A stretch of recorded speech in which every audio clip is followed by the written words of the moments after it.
Hey guys, welcome back to my channel. मैं हूं श्वेता और आज इस वीडियो में हम लोग जानने वाले हैं वो 5 एक्सरसाइज जिनको आप करके 110% अपनी नॉर्मल डिलीवरी बहुत ही इजीली करा सकती हैं। ये मैं 100% श्योर हूं क्योंकि मैंने अपनी प्रेगनेंसी में सारी यही एक्सरसाइज की थी और मेरी बहुत ईजिली नॉर्मल डिलीवरी हो गई। उससे रिलेटेड भी मैंने अपनी वीडियो शेयर किए हैं, अपनी नॉर्मल डिलीवरी का एक्सपीरियंस शेयर किया है, आप जाके वो देख सकती हैं। 3 से 4 घंटे में बस मेरी ईजिली बहुत ईजी नॉर्मल डिलीवरी हो गई थी। तो इसीलिए मैं आपके साथ शेयर करना चाह रही थी कि ये एक्सरसाइज आपको ज़रूर करनी चाहिए कि अगर आपको नॉर्मल डिलीवरी चाहिए है। मेरा पर्सनली ऐसा मानना है कि अगर आप प्रेग्नेंट हैं तो आप 110% ये चाहती होंगी कि आपको नॉर्मल डिलीवरी से ही बेबी हो। और नॉर्मल डिलीवरी से जो बेबी होते हैं वो ज़्यादा हेल्दी रहते हैं, उनको फीड कराने में दिक्कत नहीं होती है, माँ को मिल्क सप्लाई अच्छी होती है और आप जल्दी रिकवर भी कर जाती हैं। तो ये इसलिए नॉर्मल डिलीवरी बहुत सारी लेडीज़ चाहती हैं, लेकिन कुछ लेडीज़ होती हैं वो प्लांट सी सेक्शन के लिए जाती हैं या उनके प्रेगनेंसी में कोई कॉम्प्लिकेशन रहती है, इस वजह से वो सी सेक्शन के लिए जाती हैं। तो चलिए फटाफट हम लोग जानते हैं कि वो 5 एक्सरसाइज कौन सी हैं। बहुत इजी हैं, आप किसी भी टाइम इन एक्सरसाइज को कर सकती हैं, लेकिन ध्यान ये रखना है कि अपने डॉक्टर से एक बार ज़रूर कंफर्म कर लें कि आप ये एक्सरसाइज कर सकती हैं या नहीं कर सकती हैं। और हाँ, अगर आपकी रिस्की प्रेगनेंसी है या कोई कॉम्प्लिकेशंस हैं आपकी प्रेगनेंसी में तो ये एक्सरसाइज ना करें या फिर डॉक्टर से परामर्श के बाद ही इन एक्सरसाइज को करें। तो जो सबसे पहली चीज़ आपको करनी है वो है वॉकिंग। वॉकिंग करने से आप भी एक्टिव रहती हैं, बेबी भी एक्टिव रहता है। जो हम लोग एक्स्ट्रा वेट गेन कर लेते हैं वो नहीं होता है, जिससे कि हमारी डिलीवरी में बहुत इजी हो जाता है और हमारी जो मसल्स हैं वो भी स्ट्रेच रहती हैं। इस वजह से वॉकिंग बहुत सारे डॉक्टर आपको सजेस्ट करते हैं और आपको पूरे 9 मंथ अच्छे से वॉकिंग करनी चाहिए। वॉक आपकी नॉर्मल डिलीवरी के लिए बहुत ज़रूरी है। दूसरी एक्सरसाइज आपको करनी है स्क्वाटिंग। स्क्वाटिंग आपको कुछ इस तरीके से करनी है, आधा बैठना है आपको और फिर उठ जाना है। लेकिन प्रेगनेंसी में आपको ये बहुत धीमे धीमे करनी है, धीमे से बैठना है और बिल्कुल धीमे से उठ जाना है। बहुत तेज़ी से नहीं करनी है, हल्के हल्के करनी है।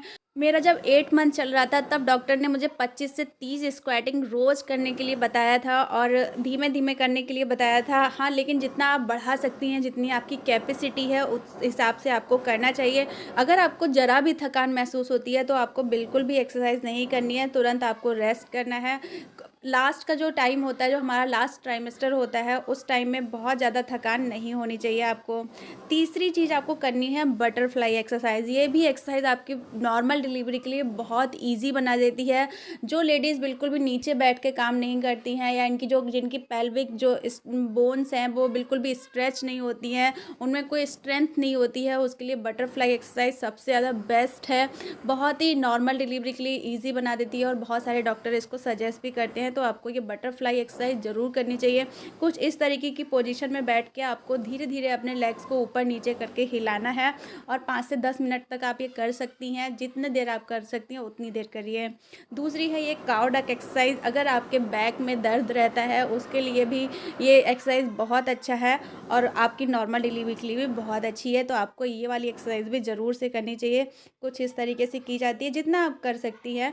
उसके अलावा आपको इस तरीके से नीचे बैठना भी चाहिए, ये भी बहुत ज़रूरी है आपकी नॉर्मल डिलीवरी के लिए। तो इस तरीके से आप अगर बैठेंगी या फिर इस तरीके से आप डक वॉक करेंगी। बहुत सारे लोग झाड़ू पोछा करना चाहते हैं, लेकिन अगर आप झाड़ू पोछा नहीं करना चाहती हैं तो इस तरीके से आप डक वॉक कर सकती हैं।